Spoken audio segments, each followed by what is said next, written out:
各位听众、各位观众、各位网友，大家好！今天是2020年6月24号。我们今天的节目呢有两个话题，第一个话题是谈北京的疫情，第二个话题是谈川普总统在昨天他到亚利桑那州的各种活动。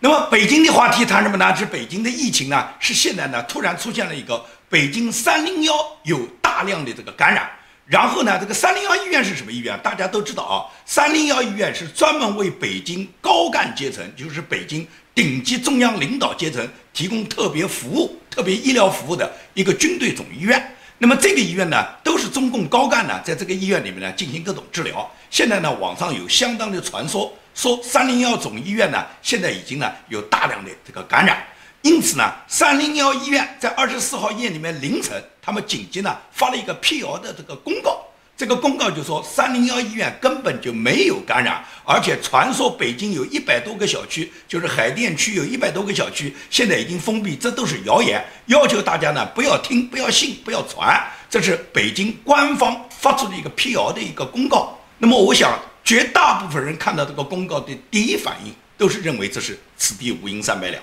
谁那么在意北京301医院现在有大规模的感染呢？301医院是普通人能够住得进去的吗？301医院为什么那么引起大家的关注呢？这个北京的这次疫情为什么现在这个谣言四起？大家可以想一想，当时武汉疫情爆发的时候，可以这样讲的话，武汉的这个严重程度要比北京的严重程度要多得多。中共呢是掩盖、是隐瞒，那么那时候没有北京那么多谣言。为什么北京谣言那么多呢？这主要是什么？北京是权力中心嘛，权力中心就意味着高级领导人多，有打探消息的人多，还有很多那些北京的那些胡同串子，特别喜欢在别人面前显摆，说他了解多少内幕消息，他知道多少北京重大的这些消息，也就最终把北京呢搞得呢人心惶惶，非常紧张。那北京的这个疫情是怎么来的？怎么就突然爆发的呢？跟这个5月底到北京开两会有绝对的关系啊！这多半都是两会的代表把他带到北京去啊，然后带到北京以后，在北京突然传播开来了，他们就赖到人家新发地，说人家新发地的这个市场发生的，新发地市场没地方赖，就赖人家三文鱼，说三文鱼传染了肺炎，那三文鱼冤枉的不得了，三文鱼也没有个肺，人家是靠鳃呼吸的，没有肺怎么去传播肺炎呢？非要赖到人家欧洲，赖到人家三文鱼头上。现在呢，北京这个疫情就越来越厉害了。那北京真的这个疫情的毒源有没有找到呢？我告诉你们讲，我带你们找到了，这个毒源就是申纪兰。你看申纪兰现在已经奄奄一息了，现在躺在床上面，眼看就要死了。那么申纪兰到北京来举手的话，我估计再也举不了手了。这只老手举了60多年，到今天这个手举不上去了。也就是像申纪兰这样的人到北京来开两会，他们把这个疫菌带到北京来了，也就北京传染开来了。中央高层领导人都清楚啊，为什么首先把这个传播在301医院这个消息传出来？也就是301医院，因为住的都是中央的顶级高干嘛，所以说在301医院里面，一旦传播疫情的话，那肯定中共中南海就炸了嘛，中共最高层就慌了嘛。所以说高级领导人，你看他们多半都不在北京城。目前来讲，媒体统计了一下，中共的高级领导人，你讲习近平，他6月8号到10号，他到宁夏去考察，到宁夏去看那个大坑，我们看到网上有那个照片，他去看大坑的。到11号，北京就正式发布了北京有疫情。北京宣布发生了疫情之后，习近平只是在17号和22号那个什么中非抗疫峰会、什么中欧视频峰会上面，在视频峰会上露了一下脸，也就是本人并没有现场出现，他只是视频露面。这是习近平这几天的活动。那么李克强呢？李克强两会一结束，6月份呢，他到了山东烟台和青岛，他去考察人家摆地摊。然后北京公布这个疫情之后，他只在6月15号公开露面一次，而且也是视频露面，这是李克强。其次就是栗战书，栗战书是因为主持人大会议，所以呢连续几天，在6月19号到21号，他在人民大会堂呢主持人大会议。他有过露面。那么汪洋是在北京宣布疫情之后，到新疆去调研，在新疆露了一下面，然后呢，在政协会议上露了一下面。至于王沪宁、韩正、赵乐际，那基本上就没露面，最多是跟着习近平一起参加过几次视频会议。也就是说，中共的主要领导7常委基本上不露面，他们有可能都不在北京了。他们在北京附近或者是在其他省市，因为他们怕被传染上嘛。他一旦在北京，在中南海工作，他身边的这些工作人员，很多人员，你哪能有把握这些人没被感染上呢？所以说，中共领导他们碰到这种时候，他们首先是躲起来、藏起来，他哪像人家川普总统，天天站在白宫，天天在接待记者，天天在新闻发布会上发言啊。所以这些人多半都不在北京，在北京就没准就在301医院了。这就说明北京这个疫情现在很厉害。这个厉害呢，主要也是大家呢传播的厉害，因为大家对这件事情都很恐慌嘛，主要领导人又不在嘛。301医院是中共最高层提供中央首长医疗服务的地方，他们如果都有疫情了，那你普通老百姓你在北京跑得掉吗？在这种情况下，所以说北京目前来讲疫情就是十分严重。中共呢，他一贯还是采取隐瞒的状态，他不会让你知道的。但是他们维稳了、控制政权了、打击异议人士了，包括推行这个香港国安法，他们一步都不会停。这2天我看到一个消息，消息的内容呢是很鼓舞，但是呢，我认为这个消息呢多半不是真的。就是说，英国已经决定林郑月娥他们全家将在2周之内取消林郑月娥他们全家的英国身份。那么这个消息呢，我以前就读过，现在看到这个消息呢，我仍然认为呢不能证实，因为不止一次看到这个消息嘛，而且我没有查到英国的官方信息。但是毫无疑问来讲，英国如果出台打击林郑月娥，或者是打击港府的这些高官，剥夺他们英国的这个国籍，毫无疑问来讲，这个消息是鼓舞人心的。只不过呢，这个消息呢未必是真消息，因为呢，现在互联网上假消息也很多，有的人喜欢放一些耸人听闻的消息，比方就说习近平跟彭丽媛不和，彭丽媛反对习近平终身制，反对习近平独裁，彭丽媛反而有民主思想，彭丽媛现在要跟习近平离婚，彭丽媛和习明泽已经跟习近平分开来居住，他们根本就不住在一起，彭丽媛现在甚至到朝阳区法院去起诉，要跟习近平离婚。讲这种话呢，就是编段子，就是呢吸引点击率的，这可能吗？彭丽媛可能到朝阳区去提出诉状要跟习近平离婚吗？中共是什么？中共是党性大于人性。你一旦入了这个党，你就是这个党的邪恶的党的一员，你所有事情按照党性来办。彭丽媛你想离婚就离婚得了吗？中共的人，尤其是中共的领导人，你的个人的婚姻、家庭、你的恋爱都是属于党管的，不是习近平和彭丽媛闹点别扭，你彭丽媛想离就可以离了。别说他们根本不可能闹这种别扭，彭丽媛本身就是个嫌贫爱富、攀岩气贵的人，她怎么可能现在当着国家第一夫人不要，她要去离婚？不可能！如果真的是因为习近平在外面包别的女人，彭丽媛气得要死，彭丽媛一定要跟他不过的话，那也只能单独悄悄地跟他2人分居一个房间，然后不过而已。到哪里能允许彭丽媛到朝阳区法院提出诉讼离婚啊？没有这个可能啊！共产党把这个管得紧紧的，哪个法院敢接他的诉状啊？所以说呢，这种传闻在互联网上不断的传，都是有人编段子，然后什么骗点击率的。我觉得正常人都是有这种思维的，这种消息的传播，它除了骗点击率之外，没有别的用处。只有那些智障和那些特别爱好八卦的人喜欢看这种信息，这种信息没有任何营养的。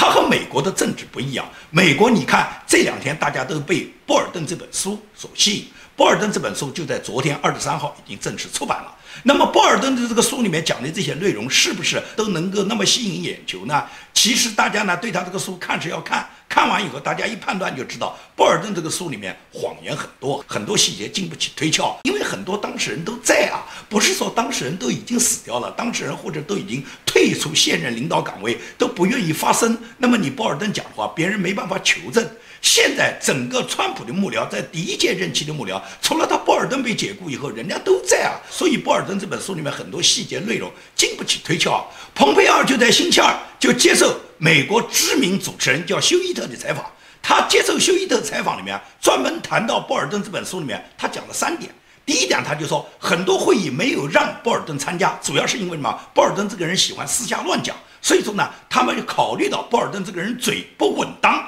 因此有很多重要的会议没安排波尔顿参加。这是蓬佩奥证实的第一件事，也就是波尔顿这个人他人品不行，他喜欢乱讲，他嘴巴把不住风，所以说重要的会议有些会议不安排他参加。第二个就是说，现任总统仍在职，最重要的国安官员去出书对总统去评价，认为总统私下里面跟外国领袖说了什么，私下场合对敏感议题有什么发言，这对美国是会造成巨大的伤害的。而且波尔顿呢开下了一个非常糟糕的先例，历任美国白宫的高级官员没有人像波尔顿这么去做，所以波尔顿呢他自己真的叫冒天下之大不韪。这是蓬佩奥对波尔顿说他提出的第2个观点。第3个观点，蓬佩奥就明确就说这本书扭曲了很多事实，甚至伪造了很多谎言。比方说，习近平和川普在大阪峰会上面见面的时候，波尔顿说习近平跟川普谈到新疆集中营的这件事情，蓬佩奥明确就说这是谎言。因为大阪峰会啊，大家可以看啊，大阪峰会上我是查了一张照片，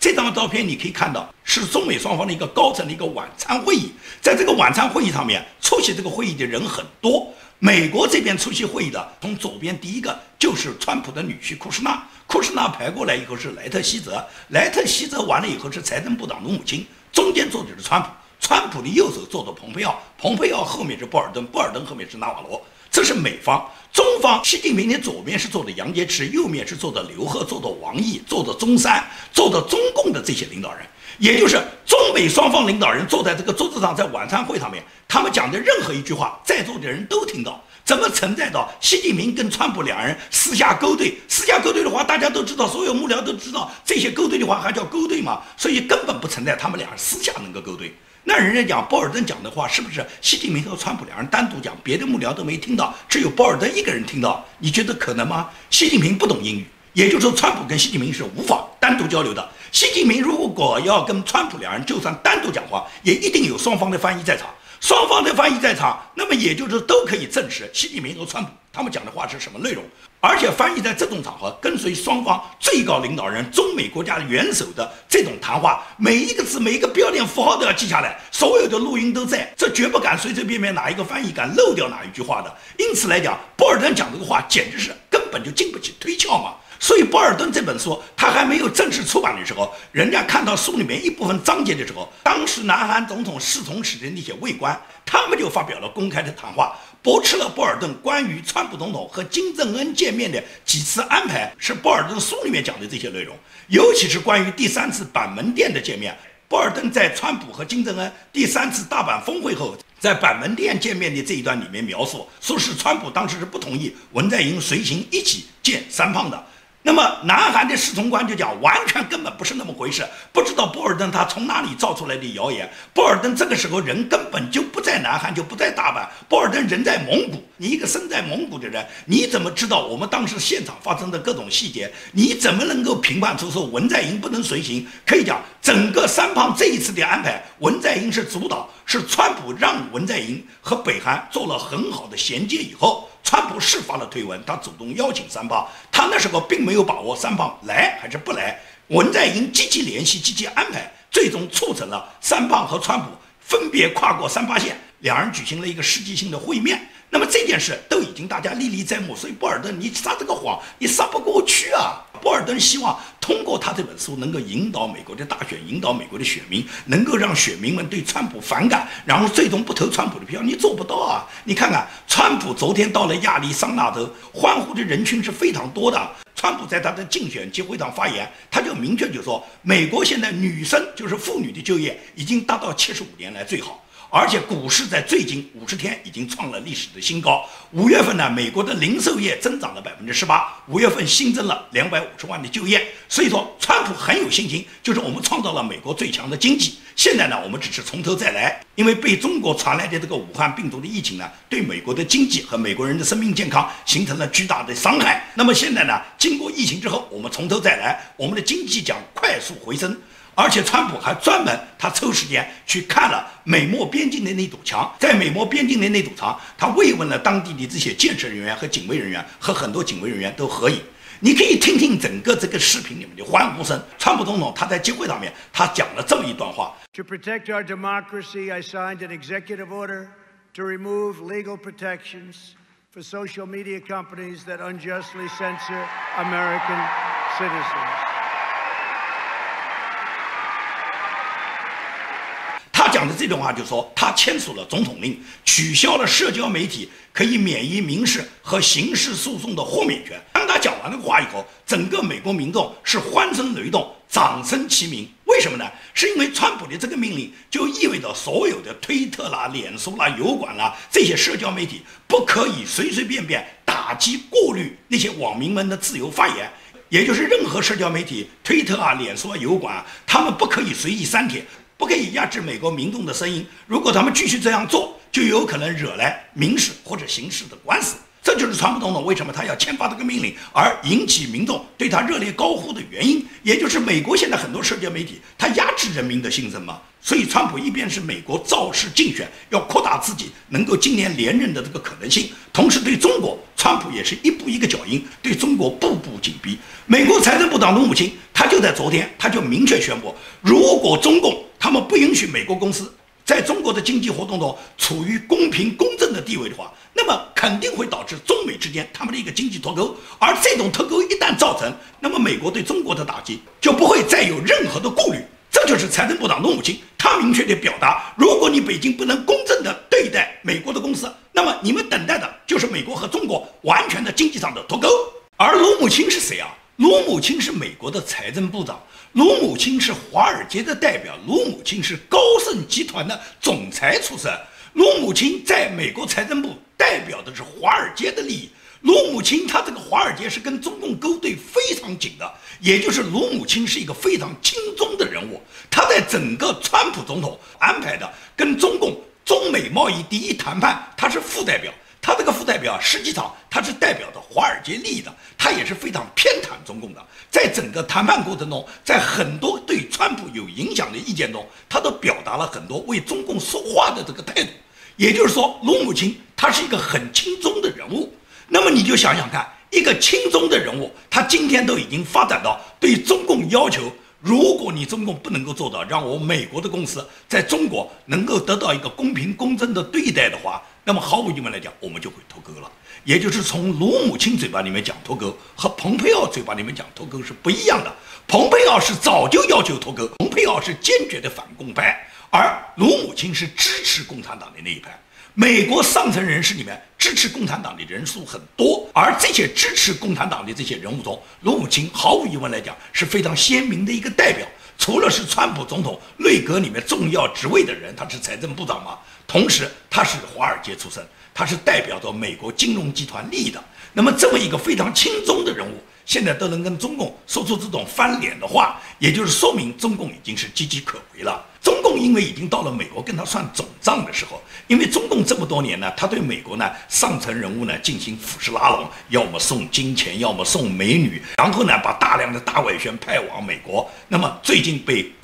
美国国务院把9家中国的官派的新闻单位全部把它宣布为中共外事外派的党派机构，也就是再也不是新闻单位。同时美国 FBI 积极的清理很多在美国的代理人，这些代理人不光是华人到美国渗透的这些大外宣的人员，还有很多都是被中共用金钱和美女腐蚀掉的美国人。前一段时间我们看到哈佛大学的利波教授是被中共总参解放军的一个中尉把他拉下水的，那么既给钱也把美女送上了利波教授的床。那么昨天我们洛杉矶，就在我们加州洛杉矶，我们洛杉矶的一个议员，这个议员叫赫扎尔，他昨天就在家里面被捕了。他被捕的原因是什么？是因为他接受了中国地产商对他有150万美元的贿赂，然后 FBI 对他家里面进行搜查的时候，当场搜出了10万的现金。美国人啊，很少有家里面存现金的，绝大部分美国人很少有现金往来。可以讲，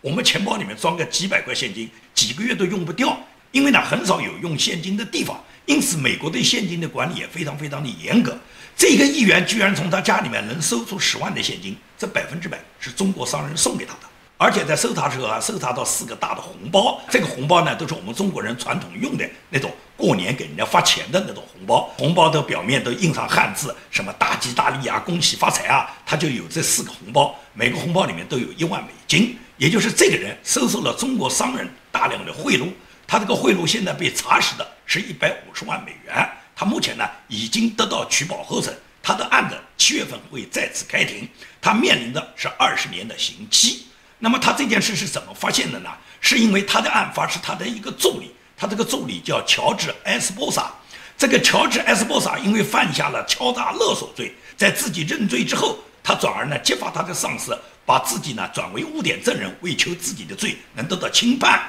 因此赫扎尔呢最终就案发了。赫扎尔接受中国商人那么多的贿赂，他主要是帮助来自深圳的新世界集团在洛杉矶使用各种商业地块上面帮助他们牟利，同时他自己涉及到一个性骚扰案，那么深圳新世界集团给他送的这么多现金里面，其中有60万美元是帮助他去封口的，去帮助他向那些被他性骚扰的那些受害人帮助他去封口的。那么作为回报，这个议员赫扎尔他就利用他自己的职权，帮助多个中资公司以外国投资人的身份在洛杉矶搞定他们的商业地块、商业开发项目，帮助中国的几个公司，主要是深圳的新世界集团，以及呢上海绿地集团、泛海集团和深圳的和正集团，也就是这几个集团，他们搞定了赫扎尔，最终赫扎尔就帮助他们在整个洛杉矶拿下了大量的商业地块。在这个过程中呢，赫扎尔收到了他们150万美元现金的这个贿赂，帮助他们去封口那些被他性骚扰的那些受害人。那么他的这个助理案发以后，最终就把他拖出来。现在呢，他已经被控上美国的法庭，等待他的呢将是最高呢是20年的刑期。所以赫扎尔这次是跑不掉了。那么也就可以从赫扎尔的事，我们就可以看到，美国有大量的议员，美国有大量的政治领袖，美国有很多华尔街的那些高管，他们都会接受中共的性贿赂和中共的金钱贿赂。那么这些人会随着美国 FBI 对他们的调查，一一都会浮出水面的。这也就是说，美国现在已经在严厉打击那些跟中共有勾兑、帮助中共说话、帮助中共维护中共利益的人。这些人往往他们是利用自己的职权和中共有了这种不法的勾当。美国为什么最近密集的要打击这些跟中共勾兑的美国的科学家、政界人物啊、这些开发商啊，以及美国的这些金融集团的这些领袖们啊，都是因为中共在这一次这个安提法黑人事件里面爆发出的中共的共产主义的思维对美国的进攻太密集了，让美国感觉到后怕，感觉到共产主义思潮现在在包围美国啊！而且这些共产主义的传播，他们已经多年来运用各种手段，前几年是搞孔子学院，这2年是用抖音、用微信，然后不断地给美国的年轻人洗脑，造成了美国年轻的一代的白人，他们现在有左派的共产主义思潮。黑人更是这样，黑人就是好吃懒做，通过这次打砸抢，他们觉得他们打砸抢已经获得了他们应该获得的成果，他们就觉得他们黑人命贵，他们黑人就天生就应该享受比别人更好的待遇。在这一点上面，是深深地刺激了那些黑人中的精英，黑人中里面有那么相当一部分凭自己能力能够获得自己的荣誉的这些人，对他们来讲就是一个刺伤嘛。美国最高法院一共有9名大法官，其中有唯一一名黑人大法官，他叫托马斯。托马斯就十分反感对黑人的所谓照顾政策，他就说美国普遍存在对待非裔的所谓照顾政策，他说这种照顾政策实际上是一种制度性歧视。你看上去好像他是照顾黑人，而恰恰是这些左派给出的这些照顾，伤害了黑人里面那些杰出的凭自己智慧和能力能够担任国家最高职务的人。他说你看现在左派给黑人的这种照顾，变成在住房、招工、上大学、入学分数的各种门槛上面，都要给出黑裔比别人更低、更好的照顾条件。你看上去好像是照顾非裔啊，实际上是变成了一种长期对黑人的一种偏见嘛，就是非裔黑人你不行嘛，凭你自己你是不可能上学，凭你自己不可能有住房，凭你自己是招不了工的嘛。在这种情况下，你就要照顾嘛。那么在这种照顾政策下，黑人很多人就享受这种照顾政策，长此以往就是这些黑人他们自己就不思进取嘛，而且他们认为照顾是一个理所当然嘛，一旦不照顾他们就闹嘛，碰到不愉快的事就吵嘛，开始就抢就打砸抢嘛，最后通过武力取闹获得照顾嘛。而白人里面很多左派的政党就是希望给他们照顾，然后把这些人养成懒人，然后把这些人养成他们自己什么事都不会干，他们就要照顾，一旦照顾不到他们就闹就打就抢。那么在这种情况下，就黑人就变成了这个社会里面，他们就认为他们天生是应该得到照顾的，而真正那些少数优秀的黑人，他们就不能够有发展的机会了。他们即使是进入美国一流的名校，他们会被认为他们是被照顾进去的，他们不是凭自己本事进去的。所以说在这种情况下，很多黑人包括绝大多数的普通其他主义的美国人，他们最终始终挣扎在一个很低的层次。按照马斯洛需求层次的这个要求，也就是由低到高是分为那么5个层次嘛。第一个叫做生理需要嘛，第2个叫安全需要嘛，第3个是有交友受到关怀的需要嘛。那么绝大部分人都停留在这3个需要的层次嘛。第4才是尊重的需要嘛，第5才是自我实现价值的需要嘛。也就是世界上绝大多数人还停留在前3个层次，尤其是我们中国人嘛，停留在生理需要，停留在安全需要，停留在彼此相互关爱的社交需要，还都停留在最基本的这3个需要。你没有上升成尊重的需要，更没有上升自我价值实现的需要。所以说，在这种情况下，很多人理解不了川普就这个道理啊，认为川普70多岁了，一个亿万富翁啊，那么大年纪有吃有喝有的是钱，亿万富翁还要去当什么总统，就拿1块钱，每天被别人骂得要死，别人是无法理解川普这种情怀的，因为川普已经到了自我价值实现的需要，也就是你那个低层次需要的人，你是无法理解这个高层次需要的人他的那个情怀的。这个对于中共来讲，他不会给你老百姓让你知道你们有那么多需求，中共就恨不得老百姓只有一个需求，就是生理需求，你们只要满足你们的生理，你们活着就行了。能给你再上升一个需求，安全需求，这已经很不错了。安全需求，中共都希望你们能够放弃，有党和政府，你们就安全了。所以判断中共，你是不能够按照正常人的思维、正常人的理解来研判中共的，因为如果你按照正常人的方式来研判中共，你会一次又一次的犯下各种错误。我可以举几个例子嘛？当年8964时候，任何人可以讲按照正常思维的人去判断，他们都没有办法，无论如何都不能够理解中共敢在光天化日之下就出动正规军，然后当着全世界所有记者都在场的情况下，就对北京市民这些手无寸铁、和平请愿的学生和市民就开枪大肆杀戮啊！没有人能够理解，就说你正常人思维你是不能理解的，但是中共就敢这么做。所以说呢，你们对中共的思维千万要跳出这个框。那么第二个我举的例子，也就是说，所有人都认为习近平他即使是执政，习近平即使是个人权力在党内，他强调要什么定于一尊，要一言九鼎，但是习近平肯定不敢去恢复终身制，不可能去搞过去皇帝的这种封建家长制，搞毛泽东的那个个人独裁，然后恢复终身制。习近平敢没敢？敢啦！也就是你不能按照正常思维来理解共产党，按照正常思维理解共产党是肯定不能做这个事。最终，习近平不但做了这个事，全国人大还一起投票，大家集体赞成，都同意。习总，你赶紧恢复终身制吧。这是习近平做的事。按照常人去理解共产党，理解习近平，你是理解不了，你觉得不可能做这样事。那香港也是这样，香港所有人都认为，香港为了维持香港的繁荣稳定，为了维持香港获得的特殊政策，为了维持香港，中共还有那么多官员在香港，还有那么大的利益呢。所以说，保护香港、维护香港的一国两制、维护香港繁荣稳定是必然的。怎么可能去搞个国安法？怎么可能去取消一国两制？怎么可能把香港就把它划归国内的一国一制，就变成中国国内的一个市？中国有那么多城市，不缺一个香港市，但是一国两制的香港市是独一无二的，怎么可能把它毁掉呢？现在中共不就毁掉了吗？国安法不就出来了吗？你不能按照那种常人思维，中共的思维就是你常人所想不敢想的，中共就可以冒天下大不韪的。这就像武统台湾一样，绝大部分人认为中共不可能武统台湾，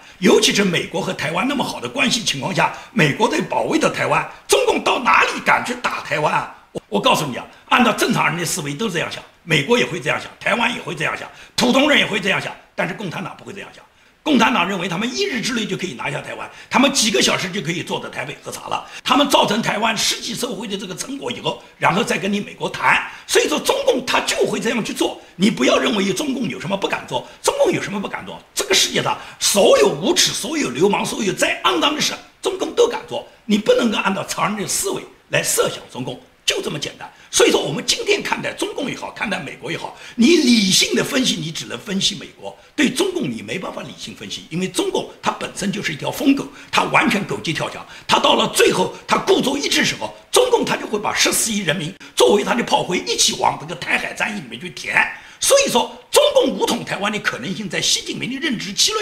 完全会发生。今天的节目就跟大家讲到这里，谢谢大家。